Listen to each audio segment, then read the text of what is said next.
It was in the damp spring of 1891, during a spell of peculiar lethargy, which had settled upon Baker Street, that the case of the girl who spoke in riddles first emerged unbidden, enigmatic, and draped in the sort of mystique that always stirred my companion from his ennui. Holmes had taken to the violin again, not for music, but for torment. The dissonant scraping of bow against string echoed through our chambers in waves of increasing intensity, broken only by the occasional staccato rattle of the Times as he snapped it open to examine the latest political absurdities or scandalous deaths with equal disdain. As for me, I occupied the armchair by the hearth, seeking distraction in a volume on tropical medicine when the first sign of the case quite literally tapped upon our window. It was not the brisk knock of a visitor at the door, but a gentle, almost apologetic tapping on the window pane. I turned instinctively. The rain blurred the image beyond the glass.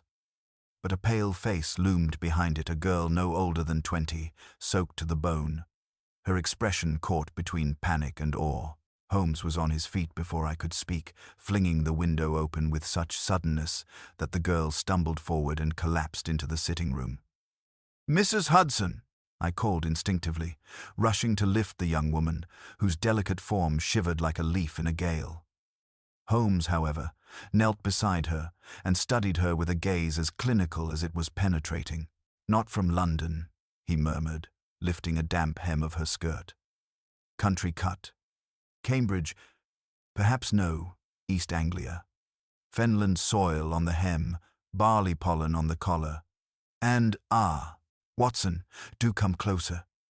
She's clenching something in her right hand. Indeed, she was. With great care, Holmes pried open her fingers to reveal a scrap of thick, creamy paper, the edge torn jaggedly, as if it had been wrenched from a larger sheet. Upon it were the following words, penned in a hand as elegant as it was, cryptic. "If the well is dry, look to the mirror. What waits beneath has seen you before." She was repeating it, Holmes said, almost to himself, over and over again beneath her breath as she came up the steps. I thought it was the wind, but no, it was a riddle, and from the look of her, Watson, I'd wager her mind is closer to collapse than recovery. By now, Mrs. Hudson had arrived with a blanket, and the girl, gently roused, seemed to find comfort in the warmth. She opened her eyes, bright, grey, wide, and looked directly at Holmes. "I was told you would understand," she whispered. "But he said you might be too late." "Who said?" I asked. She blinked slowly, her lips parting, but what came out was no name. Instead, "Another riddle," murmured as though reciting a prayer. "A room with no key, a face with no name. Find the one who smiles in flame." Holmes' brows arched ever so slightly. "This," he said, almost delighted, "is not madness. Not yet. She has memorized these fragments, not hallucinated them, preserved them. Someone fed her these riddles purposefully, Watson, perhaps as warnings or instructions." I looked at her again, dripping wet, trembling, whispering riddles with the conviction of scripture, and felt a chill unlike that from the rain. "But why?" "And from whom?" I said. "That," Holmes replied, rising to his full height and tossing the scrap of paper onto the mantel, "is precisely what we are going to find out. But first, Watson, help me with a small experiment. I would wager her boots hold the next clue. And Mrs. Hudson, if she might spare a kettle? We have riddles to unravel, and I work best with tea." And so it began, the case which would lead us into cryptic codes, forgotten estates, and the twisting corridors of a mind entangled in mystery. A case that would see Holmes matched not in logic, but in language. Holmes motioned for me to bring the girl's boots nearer, and I did so with care, placing the muddy, weather-beaten footwear upon a page of the Times to preserve our carpet. He bent low, examining the soles with his magnifying lens, his brows knitting with that expression I had come to know well, the sharpening focus of a mind entering the folds of deduction. "There," he said, pointing to a small, angular indentation upon the edge of the heel. "Do you see, Watson? A triangular wedge, very faint, cut into the mud, though it predates the soil layers from her walk to Baker Street. Not the mark of a cobblestone, nor a misstep. Rather, something intentional. A stamp, perhaps." "A stamp," I repeated. "You mean something pressed into her heel?" "Precisely. Something small, likely placed while she was unaware or unconscious. If we had a mirror, I'll fetch one," I said, already moving to the washstand. When I returned, Holmes was delicately brushing the heel with a dampened cloth. With the mirror held beneath it and the angle adjusted, we could just discern faint letters embedded into the dried leather by that same triangular depression. K. W. C. Holmes's eyes lit up. K. W initials, possibly. K. Most likely a place. Kingston Wharf? Camden? Cambridge? He looked up at the girl, who now sat silent, her grey eyes fixed upon the fire. She had not spoken again since her earlier utterance. A distant, almost mournful calm had come over her, as though she no longer expected to be understood. "Miss," Holmes said gently, seating himself beside her, "we mean to help you. Can you tell us your name?" She did not respond immediately. Her gaze lingered on the flickering flames. And when she spoke, it was not an answer, but another riddle. Two brothers built a house of glass. One vanished. One looked back. Holmes glanced at me with interest. There's something almost mythic about these verses, as if someone wanted to communicate truth concealed in metaphor. "I'm not sure it's communication at all," I murmured.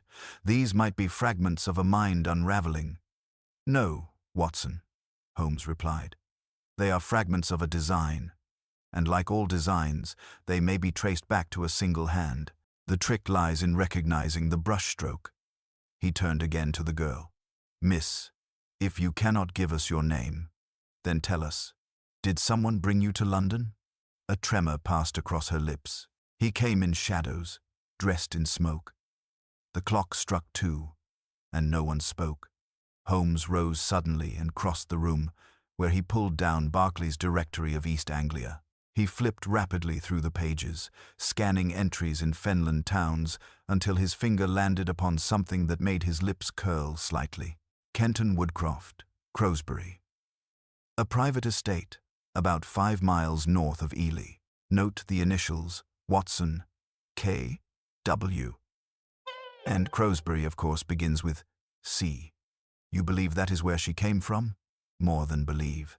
Her clothing is of good but outdated make, suited to a household of restrained aristocratic means. That, combined with the Fenland soil, points to the countryside likely isolated. But what seals it is the style of verse. This isn't madness, it's method. Her words have meter and precision, not rambling nonsense. I glanced again at the slip of paper. What waits beneath has seen you before. There was an eeriness to it, an almost oracular tone. But why send her in such a state? I asked. If someone wanted to hire you, why not come directly? Holmes regarded me with that familiar smile, never mocking, always patient. Because, Watson, they do not want her to be believed. Or perhaps more interestingly, they want her to be believed only partially, enough to make us curious. Not enough to reveal the truth. What we have here is a cipher disguised as delirium. There came a knock at the door, and a moment later, Inspector Lestrade entered in his usual hurried manner. His coat was still speckled with rain, and he carried with him the scent of wet boots and urgency. "Holmes, I've a case that might interest you," he began before stopping mid-stride, his eyes falling upon the girl on our settee. "Good Lord, what's this? Is she all right?" "She will be," I said, "though her words will give you pause. She speaks in riddles," Holmes added, already returning to his violin with renewed focus. "Much like the man I believe brought her here. But let's hear your case, Lestrade. I have a feeling it's not unrelated." The inspector gave Holmes a curious look, but did not question it. He had long since learned that resistance to Holmes's intuition was a futile pursuit. "Well, it's a strange one, I admit," Lestrade said. "Lady Frances Derwent was found dead in her private conservatory late last night. Poisoning, it seems, though the details are irregular. Her brother insists it was murder, though there's no sign of forced entry or disturbance." Holmes stopped tuning his violin.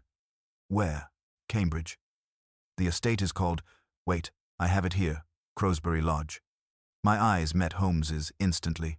"Crowsbury," I said. K.W.C.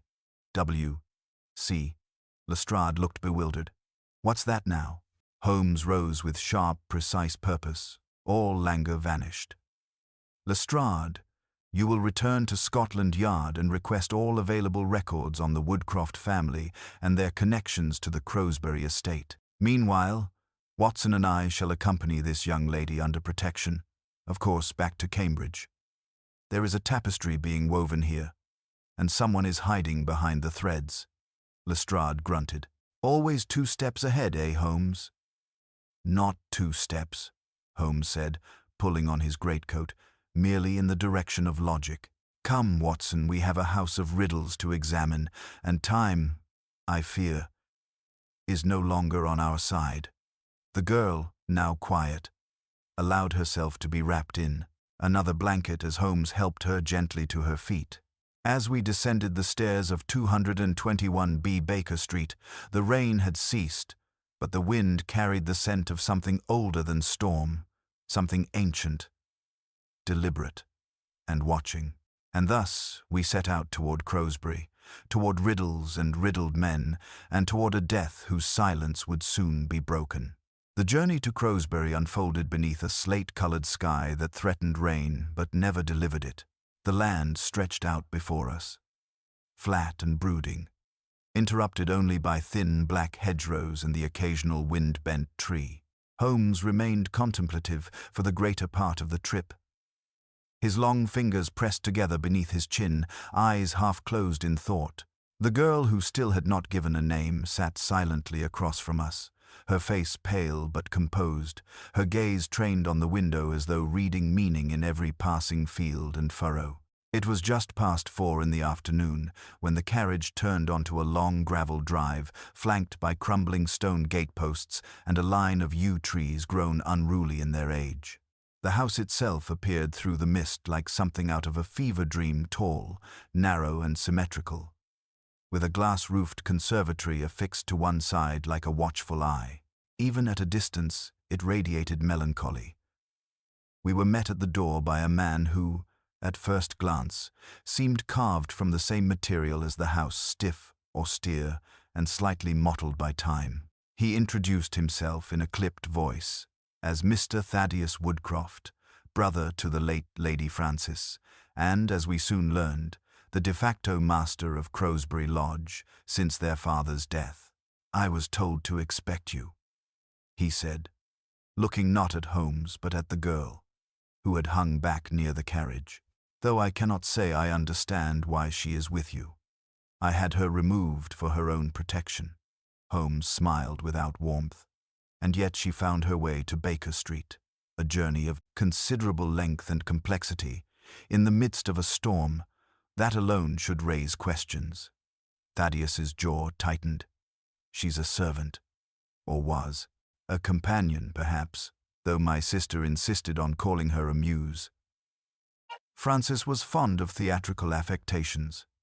She never gave us her name," I said. The man sighed, clearly irritated. "Her name is Eliza Dane, taken in by my sister some months ago, after a performance in town. She read riddles at some rural fair and captivated Frances beyond reason. That's when the madness began." "Madness?" Holmes asked, his tone sharpening. "She began locking the doors to the conservatory, whispering to herself, writing messages on the underside of teacups. She even sent herself letters." addressed in her own hand, but signed with the initials S.F., the very letters carved above the old hearth in the west wing. S.F., Holmes echoed softly. Not your initials. Not hers either. Exactly. That's why I assumed, well, perhaps an old suitor or someone from before. I had the letters burned. I regret that now. Holmes's expression turned unreadable. And her death? Thaddeus hesitated. She was found yesterday morning, slumped beside the conservatory's marble basin. Her cup was half full. The doctor says it was aconitine monkshood. A gardener's poison, though none of the plants here are missing any. No sign of forced entry. Nothing stolen. She drank alone. She always did.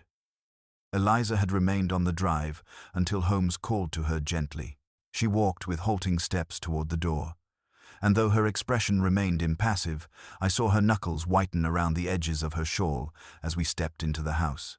Inside, the air was heavy with age and lilac, mingling strangely with something colder, metallic and bitter, like scorched iron. We were shown to the conservatory. It was an elegant but decaying room of glass and iron, filled with dusky palms and long shadows.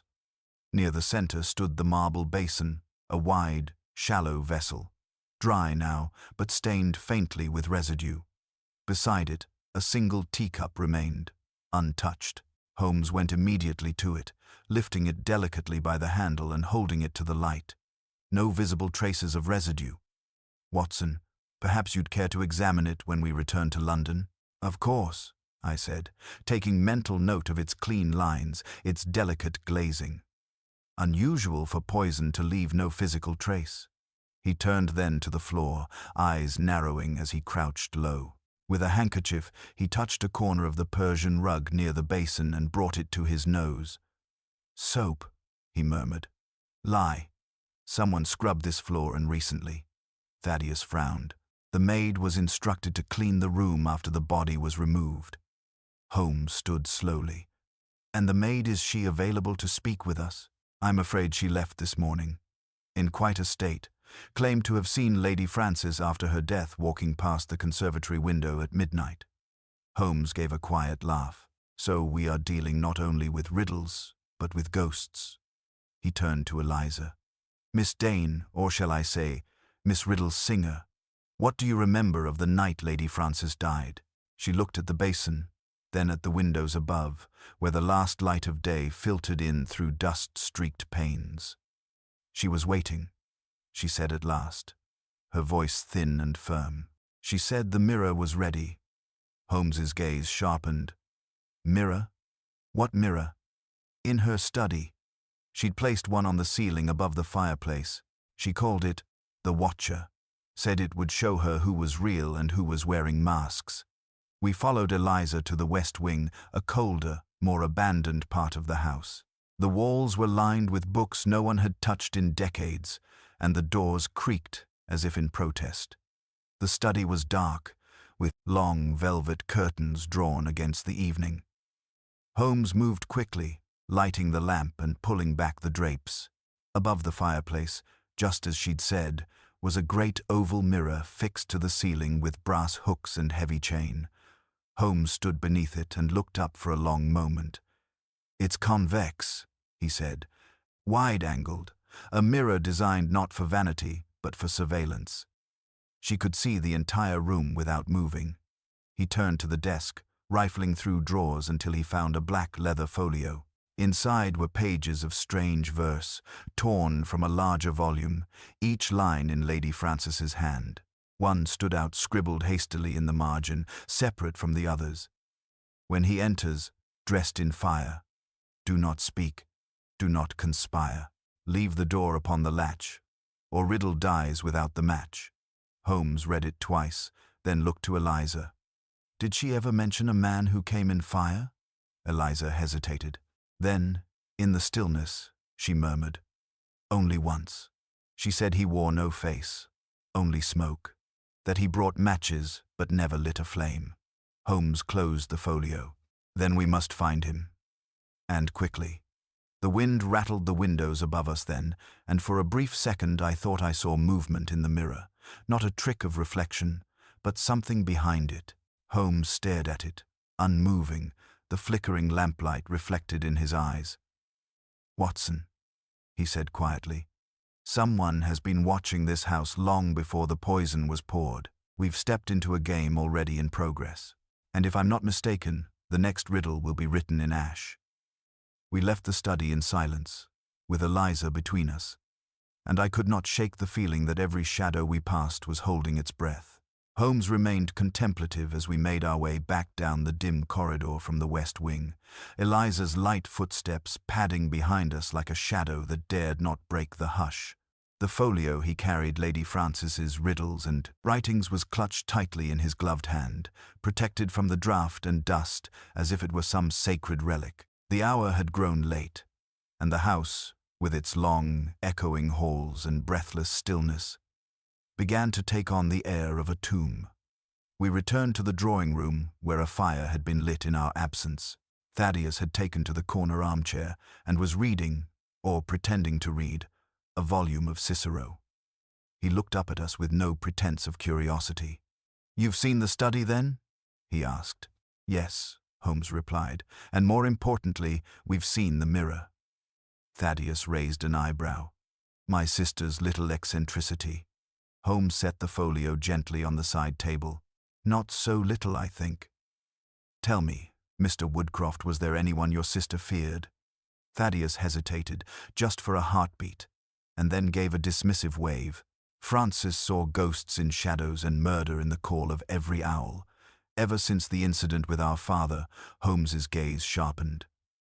"Your father?" Thaddeus sighed, clearly irritated with himself. "He died here 2 years ago. An accident, though Francis always said otherwise. He fell from the staircase in the bell tower while attending to repairs. She believed someone had tampered with the railing. Was there an investigation? Of course. Local constable ruled it a tragic misstep. And you? I was in London at the time. Francis had summoned me home that evening, oddly enough. Said she had seen the truth, written in a dream. When I arrived, it was to the news that he was already dead." Holmes gave a small nod, filing the detail away. I knew that expression. He had just fitted a piece into his mental map. The question was, to what picture? Eliza, seated by the fire now with a shawl around her shoulders, looked up and spoke for the first time in some time. She said he came back. Thaddeus flinched. "Don't listen to her." Francis became convinced. Our father's ghost haunted the conservatory. She'd leave him messages in riddles on mirrors, behind paintings, even in the basin itself. "Did she ever mention a name?" Holmes asked. Eliza nodded. "Once. She whispered it to me after one of her fits. She said, 'He wears the name of the man I never saw. He lives behind smoke.'" Holmes turned slightly toward the fire, his expression distant, then suddenly snapped his fingers and stepped to the side table. "I would like to see the chimney," he said. Thaddeus looked up. "The conservatory's fireplace? It hasn't been used in years." "All the better. If someone has used it recently, say, to destroy evidence, the signs will be obvious. Watson, would you come with me?" It was nearly midnight, and the corridors were colder now, the hush deeper. The conservatory had taken on an eerie stillness, and Holmes's footsteps echoed softly as he approached the fireplace. He examined the hearth with deliberate care, brushing away soot, peering into the flue, and then, without warning, reached up into the chimney throat with his arm. He withdrew a small, folded paper, stained and half-charred, the edges crumbling as he opened it with great delicacy. The ink was smeared, but some of the lines remained legible. "I have watched you dance with riddles, but the answer bleeds from mirrors. When the bells toll once more, the smoke shall speak." Holmes exhaled slowly. So it was used, and recently someone has been intercepting her riddles or perhaps replying to them. "What do you make of the smoke shall speak?" Holmes glanced up the chimney again. "That depends.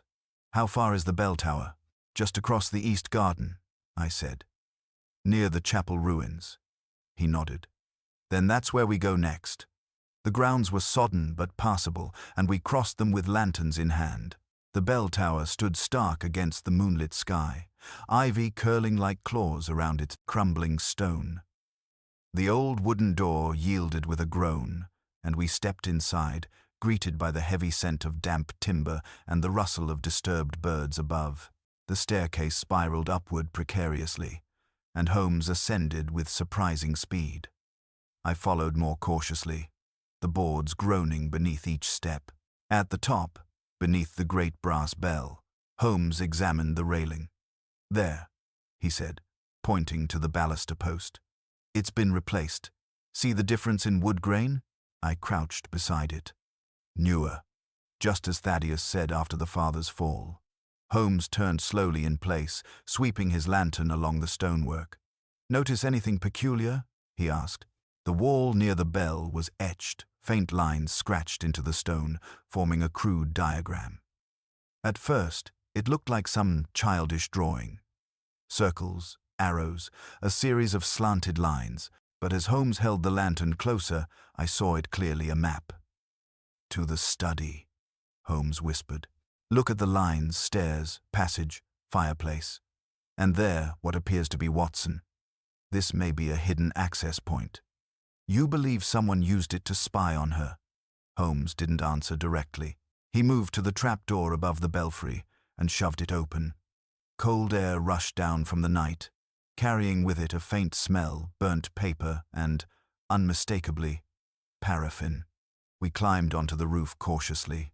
The bell loomed above us like a suspended omen. Holmes knelt at the edge, his fingers tracing along the stone coping, and then he paused. "A recess," he murmured. "And look here, soot marks. Someone stood here often. Smoked, perhaps. Watched. Watched the conservatory?" I asked. "No," he said, rising and pointing. "Watched the study. From this vantage, one can see through the upper study window if the curtain is drawn." I stared out into the darkness. The landscape lay quiet, but the sense of being watched was unmistakable. Holmes looked at me and said grimly, "This isn't just a murder. It's a theater of riddles, smoke, and observation, and every actor has their part, especially the one we haven't seen yet." We returned to the house, chilled and winded, the dawn not far off. Holmes, though physically weary, looked more animated than I had seen in days. He lit a cigarette and paced the parlor. "Someone constructed this entire framework," he said. "Used Francis's fascination with riddles to communicate, taunt, or guide. But there is a pattern beneath it, and I suspect the final message has yet to be delivered. Eliza may know more than she realizes," I said. "What she's said, smoke, mirror, bell, they all correspond to what we've just seen." Holmes nodded slowly. "And then there's the match. The riddle dies without the match." "Perhaps a person?" I offered. "Perhaps. Or perhaps a second code. A cipher key. We must not discount the literal when facing the symbolic. For now, we rest. Tomorrow, we speak to the gardener, the remaining staff, and revisit the chapel ruins." He tapped the folio once more, and then looked to the fire, where the last of the coals glowed dimly. "When smoke becomes signal, Watson, the match may already be lit."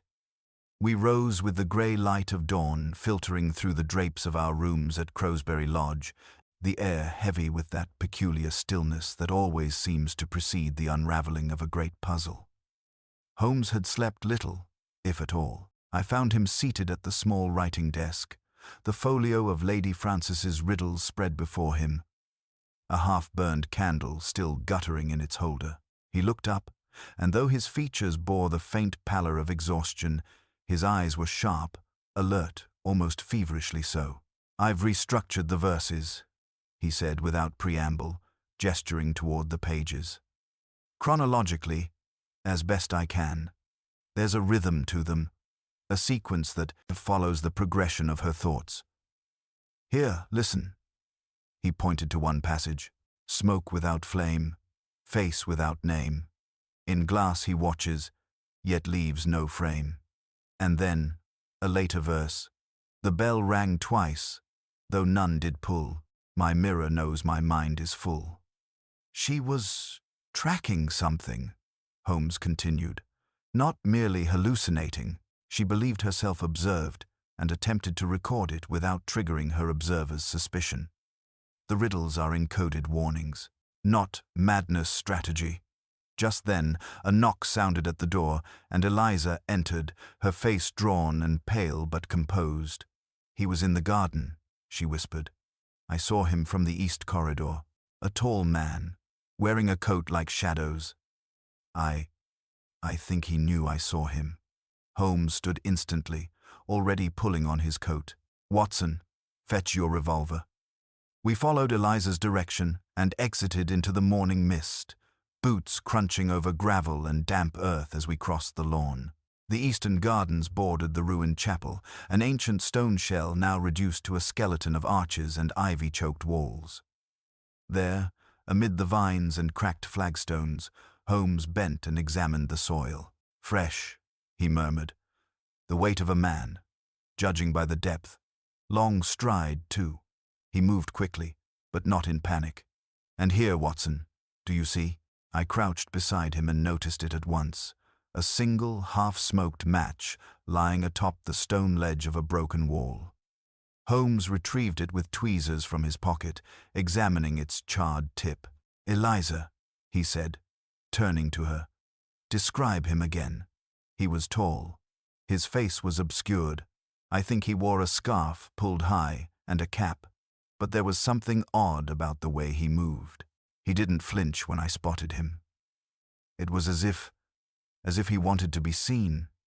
Holmes nodded. "He is drawing us forward, step by step, but he underestimates the depth of our stride." We swept the chapel remains thoroughly.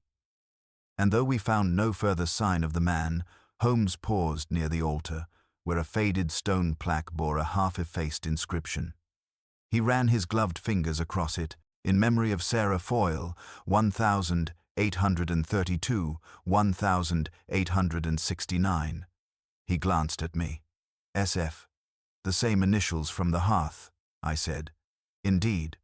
And not merely coincidence, I suspect." Lady Francis's obsession with these initials, her belief that someone was speaking through riddles, may trace back to this grave. He stepped back, casting his eyes across the chapel's layout. She was fixated on mirrors, on watchers behind glass. A ghost, perhaps. But the truth may be simpler and crueler. Someone used the idea of Sarah Foyle, perhaps an old family ghost story, to frighten Francis, to control her, to manipulate her into isolation. We returned to the house as the morning advanced, the low sun now casting long shadows across the drawing-room floor. Thaddeus was waiting for us, a telegram in hand. "A message from Scotland Yard," he said without invitation. "It seems your Inspector Lestrade has found something." Holmes took the telegram and scanned it. His eyebrows rose. "Curious," he murmured. "A set of financial transactions under the name of Francis Woodcroft, made to an untraceable alias in London. S. Foyle. Large sums. Regular intervals. And then suddenly stopped 2 months ago." "Eliza," Holmes said, turning to the girl who had remained near the window, "was Lady Francis ever visited by a man who refused to give his name?" "Yes," she said. "He always came in the evening, never through the front. Once, I saw her hand him a velvet pouch. He never spoke." Holmes's jaw tightened. "Blackmail, Watson. This entire riddle game was constructed to control her through fear and dependence. The riddles allowed the blackmailer to maintain an air of mysticism while keeping her compliance. But something changed. She stopped the payments. Likely she found out who he was. And that sealed her fate," I said grimly. Holmes moved quickly now, his energy rising. He gathered the folio, tucked it under his arm, and motioned for us to follow. "There is still one piece unaccounted for," he said. "The gardener. We found the man, a wiry fellow by the name of Merrick, tending a row of roses near the back hedge. He regarded Holmes and me with a squint, but didn't stop his work. Merrick, Holmes said. Were you working the evening Lady Frances died? Aye. I work until dusk. Did you see anyone near the conservatory that night? Or receive any unusual instructions? The man hesitated, then wiped his hands on his trousers. I weren't going to say nothing, sir. But yes, Mr. Woodcroft, he told me to burn some papers. In the basin, said her ladyship left 'em, and they was private. Didn't think much of it. Holmes's eyes darkened. Did you read any? One of 'em was just one line. Something about a match. Didn't understand it. Holmes looked at me and said softly, the folio's incomplete. Thaddeus destroyed what might have been the key to decoding the whole structure, either to protect her legacy or cover his tracks. Back in the drawing room, Thaddeus was gone. Eliza, Holmes said, turning sharply. Did he know you'd seen the man this morning? She nodded. I told him at breakfast. Then we must move quickly. Holmes raced up the stairs to the study, his steps echoing against the old wood. When we burst into the room, it was empty, but the curtains were drawn, and the mirror above the fireplace was shattered, a fine veil of glass dust covering the carpet. Holmes stood frozen for a moment. Too late, he murmured. He's erasing himself, breaking every reflective surface she might have used to see him. Watson, get to the stables. If Thaddeus leaves this estate, we may never find him again. Run. Outside, the groom confirmed our suspicions. A carriage had left minutes ago, heading for the train station. Holmes turned to me, his expression cold and measured. He fears exposure, but not arrest. He believes he's wrapped this so tightly in metaphor and madness that no one can prove a thing, but he's mistaken. He held up the last remaining page from the folio, the one saved from the fireplace. A riddle written in Frances's clearest hand. When glass breaks and riddles fall, the face behind shall lose it all. Find the fire where mirrors burn, there you'll see who took the turn. Holmes's voice was like steel. He left something behind, something even he doesn't realize is incriminating. And before the day is out, Watson, I intend to find it. Holmes moved swiftly, not with the frenzy of panic, but with the cold precision of a chess master nearing checkmate. As we strode back through the hallways of Crowsbury Lodge, he spoke little, his eyes fixed in thought, occasionally muttering fragments to himself. Mirrors, fire, something left behind. Eliza followed us silently, her presence like a pale flame behind Holmes's dark silhouette. We returned to the conservatory, where Holmes began a second, more thorough inspection. This time, he paid no mind to the ornamental plants or the stained marble basin. Instead, he turned his attention to the far wall, where an ornate panel of polished wood had long served as mere decoration. This wall is the key, he said, tapping gently on the wood until a hollow echo rewarded his efforts. You see, Watson, Lady Frances didn't simply use mirrors as metaphor, she used them physically. She built spaces to observe and reflect. He pressed against a carved fleur-de-lis at the top right corner. With a faint groan, the panel shifted inward and slid aside, revealing a narrow recess behind it, little more than an arm's depth. From within, Holmes extracted a lacquered box, its surface scorched at one edge, as if someone had attempted to set it alight before abandoning the act. He opened it carefully. Inside lay a collection of items. Several folded letters, bound in a silk ribbon stained with age. A small hand mirror, cracked but intact, and a tiny velvet pouch the same Eliza had seen passed to the nameless visitor. Holmes unfolded one of the letters and read in silence. When he looked up, his face bore the unmistakable stamp of revelation. She knew, he said. Lady Frances knew exactly who he was. These are drafts, unposted letters, all addressed to T.W., Thaddeus Woodcroft. Her own brother? I asked, incredulous. Holmes nodded. It was he who wore the mask of smoke. He played upon her fears, cultivated her belief in unseen watchers, created a persona to hide behind. Foyle using the old chapel inscription as a convenient fiction. The blackmail was only part of it. He sought not money alone, but power, control over her estate. And when she began to piece it together, when she stopped the payments and prepared to confront him, he silenced her. He held up the cracked mirror. Even this he shattered it not because it was incriminating, but because to her it was symbolic. A final insult. "But why the riddles?" I asked. "Why this elaborate dance of metaphor and code?" "Because she feared no one would believe the truth laid bare," Holmes replied. "She feared sounding mad. But riddles engage the mind. She hoped someone would find this, someone able to untangle the meaning she buried." Eliza had taken one of the letters and now read it slowly, lips trembling. Her voice broke as she read aloud. "You come not with fire, but with ash. You extinguish, not ignite. And yet I see you now, Thaddeus. Behind the mirror where you hid all this time." Holmes stood. "Come, Watson. We must intercept him at the station before he vanishes into the fog." We left Eliza in the care of Merrick, who, now more certain of the treachery within his employer's walls, vowed to remain by her side until we returned. The journey to the Crowsbury station took less than 15 minutes by carriage. The mist was thick by then, blurring shapes and bending sound, and the platform was sparsely populated.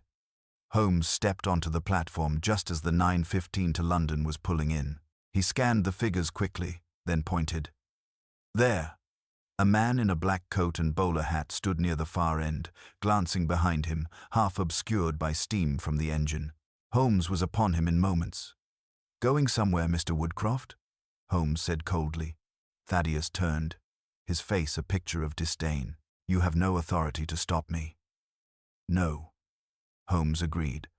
"But Scotland Yard will, and I imagine you won't wish them to discover what's in that satchel." He nodded toward the leather bag, clutched in Thaddeus's right hand. The man made a sudden motion, as though to flee, but Holmes was faster. With one firm hand, he grasped the man's wrist, twisting just enough to cause the bag to fall. It struck the ground, bursting open. Documents spilled forth, ledgers, letters, bank receipts, all bearing the alias S. Foyle and detailing a long string of payments, transfers, and withdrawals that tied back unmistakably to Lady Francis. Thaddeus froze. "You played your part too well," Holmes said quietly. "Constructed riddles not to enlighten, but to confuse. A theater of shadows and smoke, as I suspected. But you forgot. The truth is more durable than illusion." "I did it to protect our name," Thaddeus said bitterly. "Francis was unstable. You saw her, babbling about watchers and ghosts. I didn't blackmail her at first, I managed her. Then she turned on me. I had no choice." Holmes's expression was colder than I had seen it in years. "You had every choice. You simply chose power over love, fear over truth." The police arrived shortly after, summoned by Holmes's prior telegram to Lestrade. Thaddeus was taken into custody with little ceremony, his defiance already crumbling. We returned to Crowsbury by noon. Eliza waited in the drawing room, the cracked mirror still in her hands. She stood as Holmes entered, her eyes searching his face. "It's over," Holmes said simply. "He won't hurt anyone else." She nodded slowly, then looked toward the windows, where the sun had finally broken through the clouds, illuminating the garden paths with pale gold. "There was always someone watching," she said. "But maybe it wasn't a ghost. Maybe it was her, Francis, trying to be seen." Holmes was silent for a long moment. "She succeeded," he said. "In her own way, she reached us." Later, as we prepared to depart Crowsbury Lodge for good, Holmes paused beneath the broken study mirror. He studied the jagged remains of glass, then turned to me. "Do you know what fascinates me about riddles, Watson?" "What's that?" "They are constructed from absence. What's missing? What isn't said? The spaces between the lines." He tapped the mirror gently. "And yet, when solved, they reveal the clearest truths. Lady Francis was murdered, but her riddles brought us justice." He gave one last look around the room before donning his coat and hat. Come, Watson. Let us return to Baker Street. I suspect we'll find less poetry and more brandy there. As we stepped into the waiting carriage, I found myself glancing back at the windows of Crowsbury Lodge, half expecting to see a pale face at the glass, smiling in quiet triumph. But there was only sunlight and silence. The journey back to London was somber. The countryside rolling past our carriage windows in muted hues of green and grey. Holmes was unusually silent, eyes closed as though asleep, though I knew from the minute twitch of his fingers that his mind remained busily at work, reassembling the sequence of events, searching for the smallest fault, the finest detail out of place. As for myself, I was left in the grip of that familiar mixture of relief and unease that so often followed the resolution of one of Holmes's darker cases. Justice achieved, yet only by way of tragedy. Baker Street welcomed us with the familiar creak of the stair, the scent of old books and lamp oil. Mrs. Hudson had, in her wisdom, prepared a pot of strong tea and a supper of cold meats and pickled onions. Holmes sat at his desk, the folio of Riddles spread before him once again, his fingertips lightly brushing the margins as though in search of some last, hidden message. He remained in this state for some time, not speaking until the lamplight grew soft and Mrs. Hudson had come and gone twice more. "You see, Watson," he said at last, "there is a peculiar symmetry to it all. Frances believed herself hunted by a spectre, an invisible watcher. In reality, she was preyed upon by her own kin, but it was her penchant for riddles, her habit of encoding truth, that ultimately exposed Thaddeus. The mind that shaped its own labyrinth also designed the map that led us out." I nodded, recalling the cracked mirror, the folio, the hidden box, all pieces set in place by a woman whose fears had become her only means of self-defense. Yet even now, Holmes, I wonder if justice alone can repair what has been broken at Crowsbury Lodge. Eliza, she has lost everything. The estate, her patron, her place in the world. What becomes of her? Holmes's gaze softened. "There are wounds the law cannot heal, Watson. But I suspect Eliza is not as helpless as you imagine. She possesses resilience, a mind sharpened by necessity. I have already written to a friend at the Lyceum Theatre her talent for verse and memory would find better use there than in a house of shadows." As he spoke, a knock came at the door, hesitant, polite. I rose to answer and found Inspector Lestrade, hat in hand, his expression a mixture of triumph and chagrin. "Evening, Dr. Watson." "Holmes." He inclined his head, entering the room with the ease of long acquaintance. "Thought you'd like to know." Woodcroft broke his silence. "Not a full confession, but enough. The bank records, the forged correspondence, the gardener's statement, they tie him neatly to the blackmail. We'll see him stand trial for murder." Holmes arched an eyebrow. "And the question of motive?" Lestrade pursed his lips. "Inheritance, primarily. The estate was to pass to Frances, and failing her, to Eliza. She's distantly related, it turns out, through a forgotten cousin on the Foyle side. Woodcroft stood to lose everything unless he controlled them both. With Frances gone, Eliza would have been easy to coerce. He underestimated them both. And you." Holmes smiled faintly. "He underestimated the power of a mind in distress, and the clarity that comes when desperation strips away pretense." Lestrade drew out a final scrap of evidence, a letter, its seal already broken. "This was found among Frances's effects, addressed to you, Holmes." Holmes took the letter with a slight frown and read it aloud. "If this reaches you, then I have failed. But riddles were always my defense, and mirrors my shield. Look not for ghosts, but for the hand that moves behind them. Should my voice falter, know this: the truth hides in reflection, and so, too, does justice." He folded the letter slowly, his voice hushed. "She understood her fate, Watson. She fought for the truth, even at the cost of her own life." A quiet fell over the room. The fire hissed and settled, the bustle of the street drifting up through the window in the distance. Holmes stood, gazing into the darkness beyond the glass, his silhouette framed by the lamplight. "I have often wondered," he mused, "if the world divides between those who see riddles everywhere and those who solve them." Frances was the rare soul who did both. She was her own adversary and her own champion. We spoke little more that night, both of us lost in thought, the strange afterglow of the case lingering well into the small hours. It was not until the first birds began their tentative calls along Baker Street that Holmes finally broke the silence. "Watson," he said quietly, "do you recall the last riddle?" I nodded, retrieving the final slip of paper from the folio. "When glass breaks and riddles fall, the face behind shall lose it all. Find the fire where mirrors burn. There you'll see who took the turn." Holmes smiled, not with triumph but with respect. She left nothing to chance. She orchestrated the denouement with the same care as the blackmailer staged his illusions. It was a duel of minds, hers and Thaddeus's, and she ensured the truth would outlive her. Dawn was breaking now, the faintest pink stealing through the smog. Holmes poured a measure of brandy, passing one to me, and together we drank to the memory of Lady Frances, whose riddles had outwitted the darkness of Crowsbury Lodge.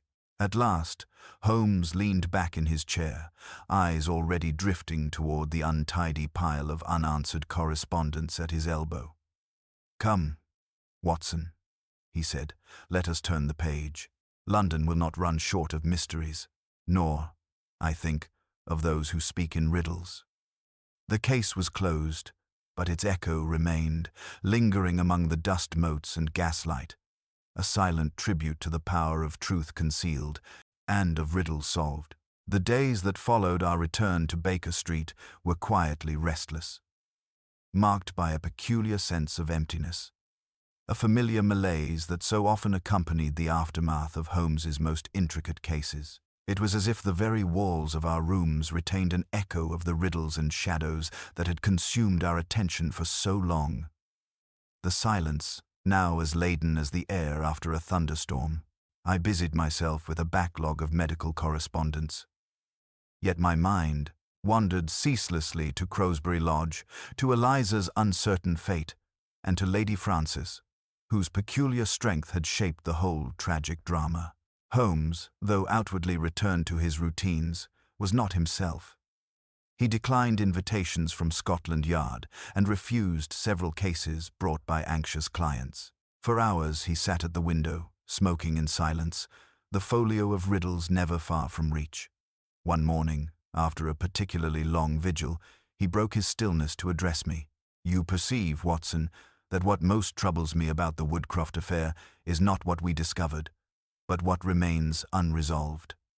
A case, when closed, should settle like dust on a polished table. This one stirs yet, as though some element lies unaccounted for." I closed my notebook, sensing that this was not idle musing. "What do you believe remains, Holmes?" He tapped his fingers against the folio. "Eyes, distant. The riddles. Watson, their structure. They guided us to the truth, yes. But several of them allude to events or secrets never revealed in our investigation. Listen." He leafed through the pages and read aloud. "A house of glass reflects the night, but one pane cracks with hidden light. The watcher's eyes, so keen, so clear, cannot see what's buried here." He turned the page. A match, a mask, a whispered name, all lost before the morning came. The riddle's end is not the close, one secret only Frances knows. He closed the folio, regarding me with that unsettling intensity I had come to associate with the opening of a new line of inquiry. "There is another secret, Watson. Frances did not commit her entire defense to the hands of justice. She buried something of fact, a truth still hidden from all eyes but hers." Before I could respond, a commotion erupted in the stairwell, and Mrs. Hudson appeared, flustered, announcing a visitor. Eliza Dane entered, her countenance changed since we had last seen her at Crowsbury. The haunted, look was replaced by a quiet determination. She wore a plain but well-made dress, and in her hands she clutched a small, leather-bound notebook. "Mr. Holmes," she said, "I hope I do not intrude, but not at all.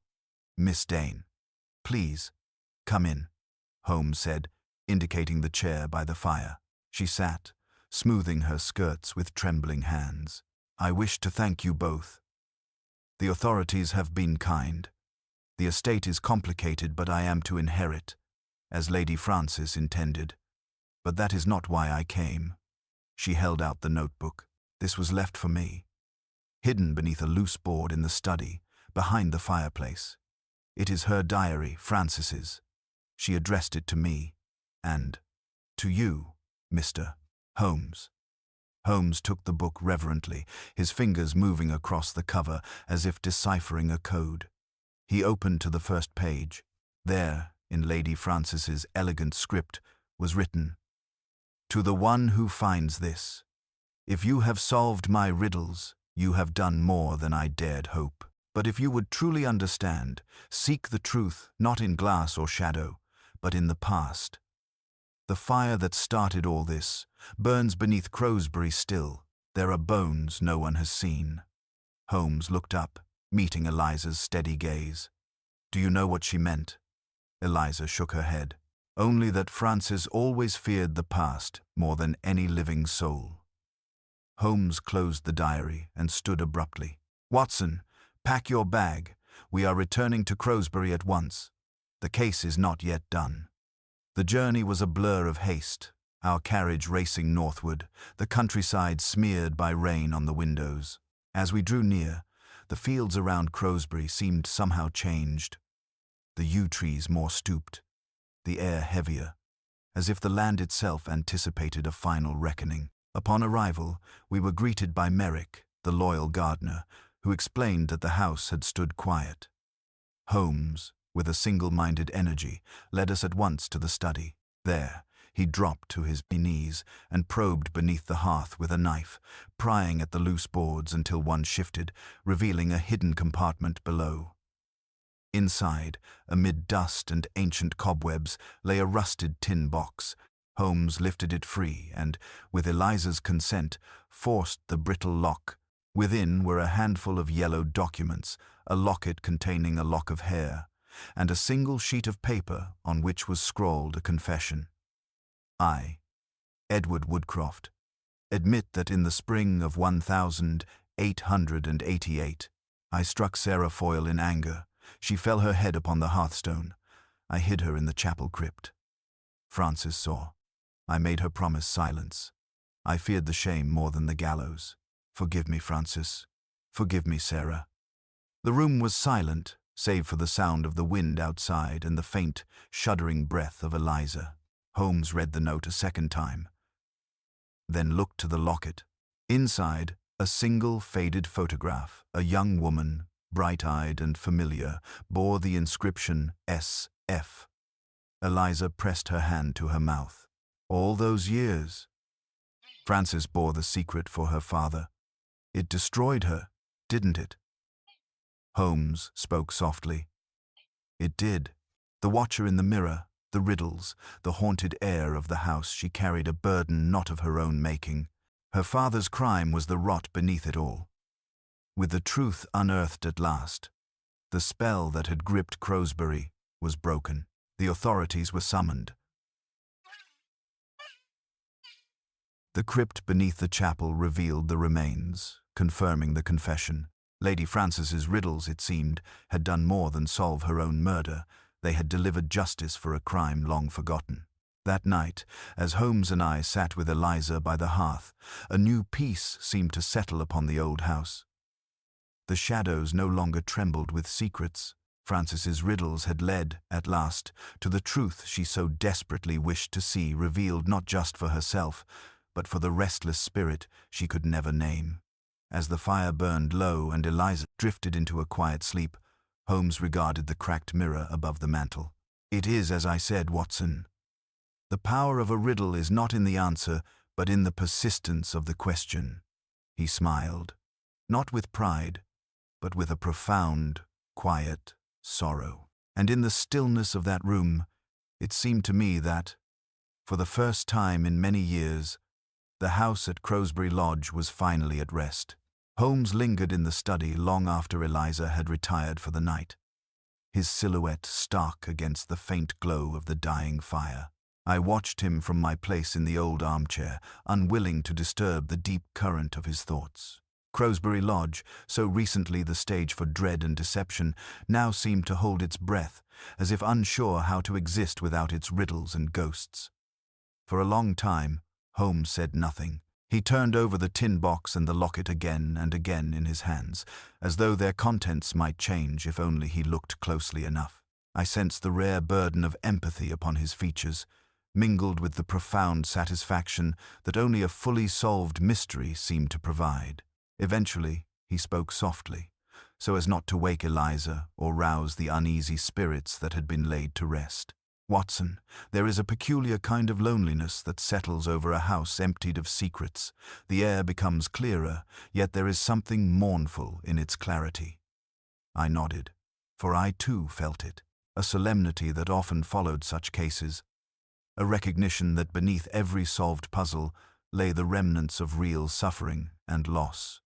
Holmes straightened, his mind once again turning from reflection to deduction. "There is a matter I cannot leave unaddressed. Frances's riddles were her defense, yes, but they were also a map one she hoped would lead us here, to this truth. Yet, I believe she also intended them as a guide for Eliza, to ensure she never doubted her own worth or place. I suspect there may be one final message meant for her alone." He gathered the folio, Frances's diary, and the rusted tin box, then beckoned me to join him as he climbed the stairs to Eliza's small room on the upper floor. The corridor was silent, and our footfalls muffled by a runner worn thin over decades of use. Holmes knocked softly. After a moment, Eliza answered, wrapped in a shawl but awake, her expression clear and watchful. "I'm sorry to disturb you," Holmes began, his tone gentle, "but there is one riddle left unsolved, one that belongs to you." She welcomed us in and sat on the edge of her bed, her hands folded in her lap. Holmes placed the folio and the diary before her, then opened the diary to a page marked with a pressed violet. Eliza read, her voice barely above a whisper. "For Eliza, if the glass is broken and the smoke has cleared, know that what you find in ashes is not loss, but freedom. This house is yours. The secrets were never meant to bind you, but to set you free. Frances." A silence followed, thick and heavy with relief. Eliza traced her finger over the words as if drawing strength from them. "I was so afraid," she murmured. "Afraid that all I would inherit was her fear, her sadness, that the riddles would never end." Holmes shook his head. "Frances saw you as her confidant and her hope. Her riddles preserved the truth not just for herself, but to shield you from manipulation. With the past laid bare, you may build your own future, unclouded by the old darkness." Eliza closed the diary and looked at us both, the weight of years lifting from her brow. "Thank you for everything." Holmes smiled, a rare, warm expression that was more eloquent than any congratulation. "It was Frances who led us. We were merely the instruments." She stood, offering Holmes the locket. "I think she would want you to have this, as a remembrance." He took it, visibly moved, then wished her a restful night and withdrew. We made our way back to the study, both of us quieter for the encounter. The following morning dawned bright and clear, a sharp contrast to the previous days of mist and rain. Sunlight filtered through the east windows, revealing the age and beauty of the house anew. Holmes, who had rarely shown much patience for the sentimental, suggested that we walk the gardens before departing. I agreed, eager for the clean air and the sight of the world restored to ordinary color. We strolled through the overgrown paths, the dew sparkling on leaves, the chapel ruins looming silent and benign. There, beside the fallen arch, Holmes paused, gazing at the entrance to the crypt. "It is strange, Watson, how the living can be held captive by the secrets of the dead. Frances was a prisoner, but she was also her own gaoler. In the end, it was her courage that unlocked the door. We stood in silence, each lost in thought. After a time, Holmes turned toward the house, a renewed purpose animating his steps. "I am reminded, my dear friend," he said, "that every case, however intricate, is ultimately about the restoration of balance. Here, at last, justice has brought peace not only to the victims, but to those left behind." Our carriage awaited us at the drive, and Merrick, the gardener, bid us farewell with a grateful nod.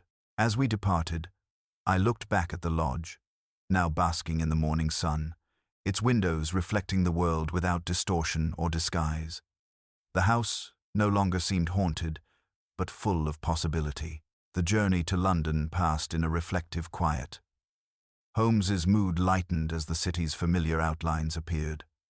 Once in our rooms, he poured 2 glasses of sherry and handed one to me. "To riddles and revelations, Watson," he said, raising his glass. "And to those brave enough to speak in riddles when the truth is too dangerous to utter plainly," I replied. We drank, and Holmes settled into his chair, a faint smile curling on his lips as he pulled the locket from his pocket and set it atop the mantel. "There will be more mysteries, Watson," he said, "but tonight, let us honor the ones we have already solved." Outside, the city bustled as ever, but inside 221B, the peace was as complete as I had ever known it. The shadows held no menace, and for once, both Holmes and I allowed ourselves the comfort of rest, knowing that, for now, the riddle had truly been answered. The days slipped by in London, a welcome monotony settling over Baker Street. Our lives returned to their ordinary pattern. Holmes alternated between bursts of frenetic activity, bending over some experiment, filling the air with odd smells and stranger hypotheses, and spells of silent, contemplative withdrawal by the window. I resumed my practice and attended to patients, yet the echoes of Crowsbury's riddles lingered, resurfacing at odd hours as if some part of my mind still wandered those shadowed corridors. Holmes, for his part, was not so easily detached. I would find him at times gazing at the locket Frances had left behind, or leafing once more through the battered folio of her riddles. His expression, one of quiet respect tinged by a sorrow he seldom allowed the world to see. But he was not brooding. Rather, I sensed he was meditating on the curious power of language, and the odd truth that sometimes only through enigma can the deepest secrets be told. A week after our return, a letter arrived, this time addressed in the firm, clear hand of Eliza Dane. I recognized it at once and handed it to Holmes, who opened it without delay. He read aloud, his voice steady but colored with unmistakable warmth. "Dear Mr. Holmes and Dr. Watson, I wish to write not merely to thank you for all you have done, though I shall never have words enough for that, but to tell you that peace has, at last, returned to Crowsbury. The authorities have cleared the old crypt, and Sarah Foyle has been laid to rest with proper rites. The air in the house feels lighter, strange, perhaps, but true. Have taken up the management of the estate, with Merrick's help, and hope to transform the lodge into a place of comfort, not secrets. I have also found, in Frances's papers, an unfinished book of riddles. I have begun to edit them myself, to publish them, as she always dreamed. It is my way of honoring her memory, and, I hope, of laying the last ghosts to rest. You are both always welcome here, should you ever wish to visit the Fens again. With deepest gratitude, Eliza Dane. Holmes set the letter down, his eyes bright. There, Watson, what better evidence could we wish for that our labors have borne good fruit? It is rare indeed, I said, for a case to resolve itself so cleanly in the end. He looked out the window, the late afternoon sun gilding the edge of his profile. Cleanly, perhaps, yet not simply. Every step was marked by suffering, by courage, and by the kind of small decisions that shape fate. We may have found the truth, but it was Frances, in her riddled language, who showed the way. I poured us both a cup of tea, and the quiet of the room was companionable, our thoughts drifting back over the labyrinthine paths of the investigation. I found myself recalling Frances's final riddle and the odd sense of trust she placed in Holmes, in us, to see beyond confusion and doubt. Holmes broke the silence, his tone reflective. "You recall what I said about riddles, Watson? That their power lies in absence?" Frances understood that perfectly. She left gaps to be filled not only by me, but by those who came after her. Her riddles were not merely a shield, but a beacon. We were interrupted by Mrs. Hudson, bearing a telegram. Holmes received it with a practiced hand, scanning it in an instant, his mouth curved in a faint, almost mischievous smile. "Well, it seems our reputation for unpicking tangled webs remains secure," he said. "Inspector Lestrade requests our presence at the yard. A matter of forgeries and missing. Papers mundane, perhaps, but possibly enlivened by a touch of intrigue. Shall we?" I smiled, finding comfort in the old, familiar cadence. "Of course, Holmes. London's secrets won't unravel themselves." As Holmes prepared his coat and cane, I glanced again at Eliza's letter, letting the words settle. The ghosts of Crowsbury were finally at rest, but the world, I knew, would never be short of mysteries or of those whose truths are hidden behind riddles and masks. We left Baker Street as the evening lamps were being lit, Holmes's stride brisk, his eyes sharp once more. A trace of Crowsbury lingered in his manner, the humility of a man who has glimpsed the cost of darkness and the grace of bringing light. And so we stepped into the restless night, two friends bound by curiosity and the promise of a new enigma, the city's pulse quickening around us. The case of the girl who spoke in riddles was closed, but as Holmes said, always another riddle. And with that certainty, beneath the watchful gaslight of Baker Street, the adventure continued. The evening air outside Baker Street was crisp and faintly perfumed with the first hints of late spring, a time when London seemed to hold its breath between the greyness of winter and the promise of summer. Holmes and I walked at a brisk pace, our boots tapping a measured rhythm along the flagstones.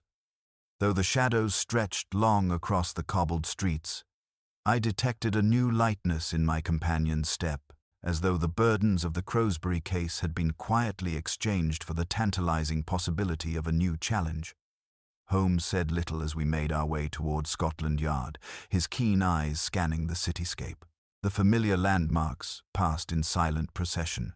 The gaslit arcades, the swirling fog in the low places by the river, the hum of hansoms and foot traffic. At last, we arrived at the yard, where Inspector Lestrade awaited us in his cramped, paper-cluttered office. "Holmes, Dr. Watson, thank you for coming on such short notice," Lestrade said, gesturing for us to sit. His manner was businesslike but tinged with respect and acknowledgement, I sensed, of the manner in which Holmes had recently outmaneuvered not only criminals, but the veils of madness and memory at Crowsbury Lodge. Holmes inclined his head politely. "Your note mentioned forgeries and missing documents. I assume there is something in the case that resists the usual tools of the yard." Lestrade nodded, drawing a thin folder from a pile on his desk. "It's a rather curious matter, Holmes. The case concerns a series of forged bonds government issue, but made to look as if they were recently discovered among the effects of an old banker, one Charles Felgate. His heirs have attempted to claim them, but their provenance is in question. What's more, the solicitor responsible for managing the Felgate estate, a Mr. Augustus Prothero, has disappeared. No note, no witness, simply gone 2 nights ago." Holmes flicked through the documents quickly, his brow furrowing in thought. "And your own assessment, Lestrade? I would say the heirs are either victims of a sophisticated swindle or else complicit. But the bonds are impressively wrought so well, in fact, that the Bank of England's own experts wavered before pronouncing them counterfeit. Prothero's disappearance muddies the waters considerably." Holmes was silent for a moment, then placed the papers aside. "Have there been any threats, any demands for ransom?" Lestrade shook his head. "None. Nor has there been evidence of violence. Prothero's rooms were in order, his effects untouched save for the missing ledger in which he kept a record of Felgate's holdings. I found myself thinking of Francis's riddles, of the way a clever mind could twist truth and illusion until neither could be easily distinguished. Holmes seemed to share this thought, for he smiled slightly and said, "It is a curious fate, Lestrade, for a man to vanish and a fortune to appear in the same week. I will call on Mr. Prothero's chambers this evening. Perhaps Watson and I will spot a detail your excellent men have missed." "I was hoping you'd say so." We left the yard as the city's lamps blazed in earnest, the dusk thickening into night. Holmes was thoughtful as we hailed a cab for Gray's Inn, where Prothero's lodgings were situated among the austere brick buildings and sycamore trees. "Observe, Watson," Holmes said as we approached the barrister's residence. "There is a subtle logic at work here, vanishing men and counterfeit wealth, all tied to a dead man's legacy. It is as though the facts themselves are arranged in the manner of a riddle, awaiting a solution in the negative space." A constable met us at the door, and with the yard's permission, allowed Holmes to inspect the premises. Prothero's chambers were neat, even to the point of austerity, a desk with orderly stacks of papers, a shelf of law books, a battered valise beneath the bed. Holmes moved through the rooms with a peculiar grace, his gaze missing nothing. He paused at the desk, running his fingers along its surface.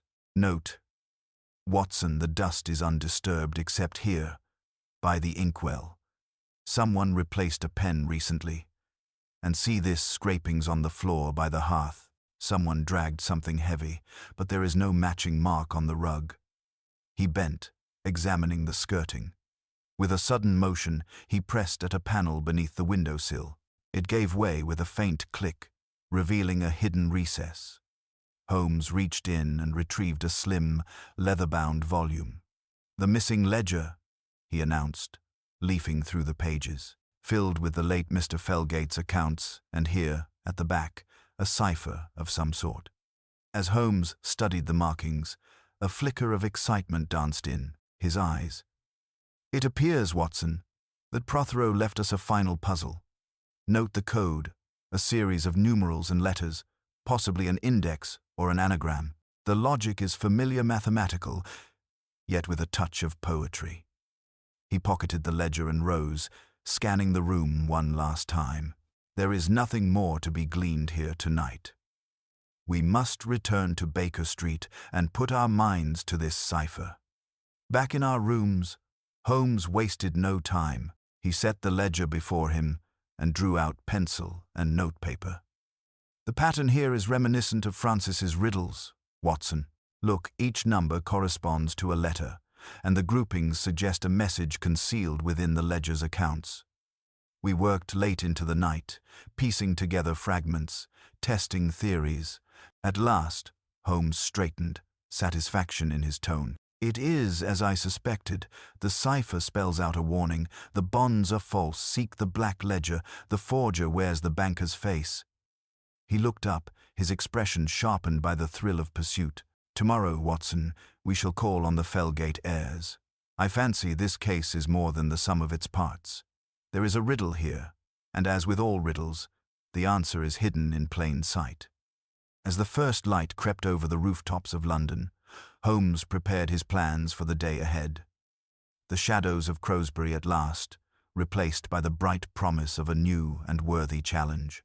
The city, restless and infinite, awaited our next step, and I, as ever, was ready to follow where Holmes's keen mind would lead. Morning brought a bracing clarity to both Holmes and myself, banishing any lingering haze from the labors of the previous night. After a quick breakfast, Holmes gathered the ciphered ledger and signaled for a cab. The city outside seemed swept clean by recent rain, brighter, sharper, as though the very air anticipated revelation. Our first destination was the address of Charles Felgate's eldest heir, a rather dour man named Lionel Felgate, who resided in a tall, respectable house on a quiet street off Russell Square. Holmes had arranged our interview with his customary blend of tact and insistence. As we ascended the stone steps, he spoke to me in a low voice. We must watch for the unsaid, Watson.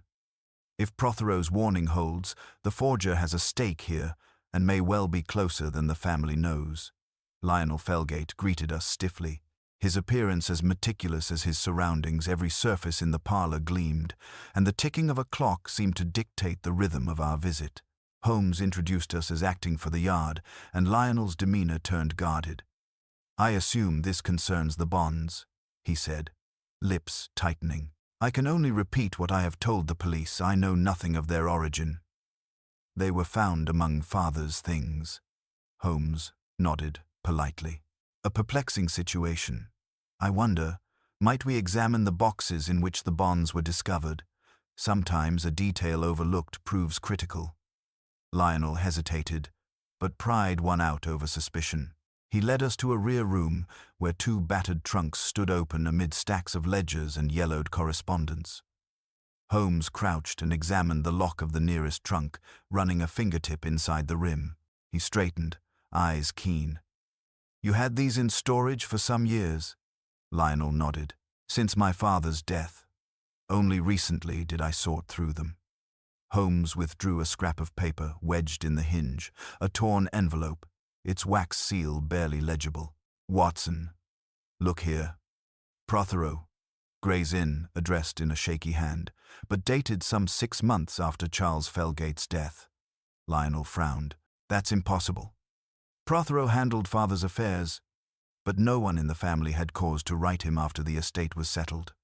Holmes's gaze lingered on the torn seal, curious. "Mr. Felgate, who else had access to these trunks before your recent search?" "My younger brother, Simon, perhaps. He took little interest. He is not the sort to—" "Let us speak to him," Holmes interjected. Simon Felgate was summoned, a nervous, reedy man with ink-stained fingers and a habit of glancing toward the window as if seeking escape. Holmes addressed him gently. "Simon, did you examine the trunks before your brother?" Simon shook his head, then stopped, uncertain. "Only once. I was looking for old photographs, nothing more. I did notice a bundle of blank certificates tucked in the side pocket, but assumed they were meaningless. I put them back." Holmes leaned in, voice softer. "And you told no one?" "No, sir." Holmes's eyes flickered. Something unseen passed between him and Simon, a recognition that the younger Felgate's innocence was likely genuine. Holmes rose. "Thank you. One last thing, your father's signet ring. Do either of you possess it?" Lionel glanced at his brother, then back at us. "It went missing shortly before father's death. We never found it." Holmes pressed the matter no further. As we departed, he whispered, "The signet, Watson, a perfect tool for validating forgeries if, indeed, the forger wore the banker's face." Back in the cab, Holmes reviewed the ciphered warning and Prothero's ledger, his thoughts turning swiftly. "We must find the missing ring, Watson. It is the keystone. Without it, the forger could not stamp the false bonds with Felgate's crest. Our next step is to examine Prothero's private office at Gray's Inn once more, and then consult the staff someone must have seen who came and went in the days before his disappearance. At Gray's Inn, the porter recalled an odd visitor. The night Prothero vanished. A well-dressed man, sir, short, with a limp, carried a cane, came asking for Mr. Prothero after hours. I thought nothing of it at the time, looked like a solicitor himself." Narrowed. "Did he leave a name?" "No, sir, but he wore a heavy signet ring, kept fiddling with it." Holmes's lips drew into a thin line. "Thank you, Watson. I believe our quarry is not a Felgate, but a solicitor, a colleague of Prothero's, perhaps even an old rival." We returned to Baker Street, where Holmes pored over the legal directories and recent case notes from the Law Society. His search was swift, methodical. Here one Ernest Dalrymple, formerly Prothero's partner, left the firm under a cloud of suspicion 3 years past. Short, a limp from a riding accident, and, as noted in the Society's notes, fond of antique jewelry. Holmes stood, his whole frame alive with certainty. Dalrymple forged the bonds using the missing signet, planted the false documents, and then lured Prothero to a meeting, likely to silence him when he realized the scheme was discovered. As evening drew in, Holmes and I, accompanied by Lestrade, found Dalrymple at his modest lodgings in Bloomsbury. At first he protested. Then, under the evidence of the signet ring found in his desk and the detailed cipher in Prothero's ledger, he crumbled. The confession was complete. He had forged the bonds and lured Prothero away, intending only to threaten him. But a struggle ensued. Overcome with panic, he hid the man's body in an unused cellar beneath their old offices, which the police soon confirmed. As the night deepened and Dalrymple was led away, Holmes and I walked in silence along the lamplit streets, the hum of the city all around. The case, though distinct from the riddles of Crowsbury, bore the same lesson. Truth, like a riddle, may be hidden behind masks and misdirection, but it is never wholly lost to those willing to look deeply enough. Holmes's voice broke our shared reverie as we approached Baker Street. The world, Watson, is full of riddles, some cruel, some tragic, but all, in the end, waiting for the mind that will see their answer. And as we stepped inside, I knew another case had been brought from darkness to light, guided, as ever, by Holmes's relentless, questioning mind. The closing of the Dalrymple affair brought with it a sense of completion, both rare and precious in our long experience of crime and mystery. Scotland Yard, satisfied at last by a confession, expressed their gratitude, though Holmes, as ever, dismissed their praise with a wry smile and a flick of his hand. For my part, I felt a measure of relief that went beyond the mere resolution of a case. There was something restorative about seeing justice achieved not by brute force, but by the patient unraveling of clues, the delicate art of logic, and above all the refusal to accept appearances when truth might yet lie beneath. Back at Baker Street, the city's muffled pulse beating faintly beyond the window, Holmes sat in the lamplight, the locket from Crowsbury now resting on the mantel above the fire. The evening had grown quiet. He smoked in thoughtful silence, gazing at the curling ribbons of smoke as though they might spell out some new, unsolved enigma. At last he spoke. "It is a curious thing, Watson. We began with a girl who spoke in riddles, and found ourselves traversing a labyrinth of secrets, some ancient, some new. Each riddle, each cipher, was less a barrier than a guidepost, pointing us on until, at last, the entire web lay plain. Remembering Eliza's letter and the transformed peace of Crowsbury Lodge.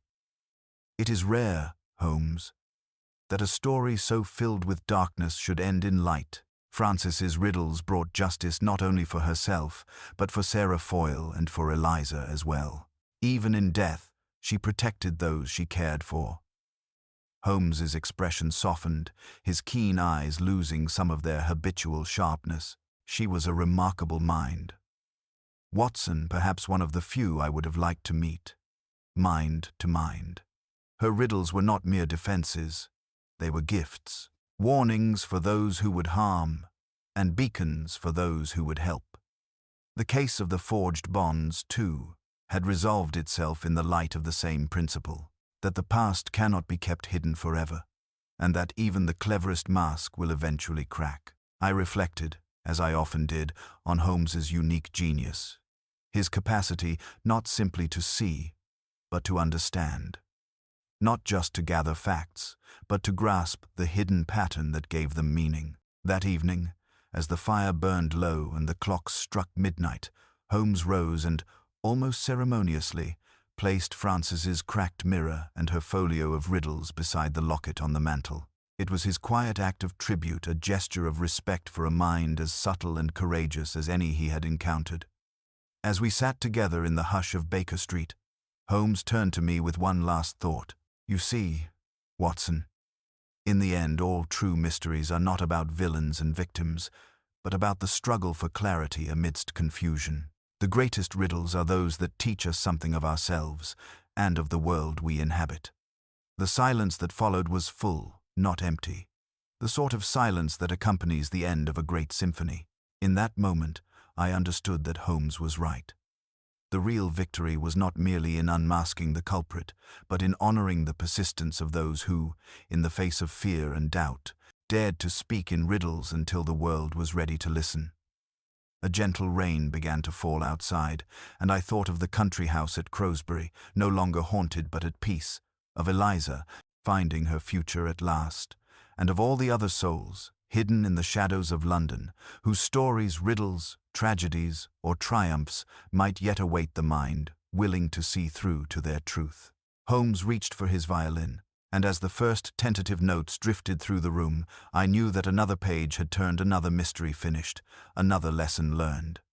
For as long as there were riddles to be spoken and secrets to be solved, there would always be work for Sherlock Holmes, and for those of us fortunate enough to witness his genius. And so, beneath the gaslit calm of Baker Street, the case of the girl who spoke in riddles passed quietly into legend, its echoes lingering in the lamplight, waiting for the next summons, a new enigma, a new dawn.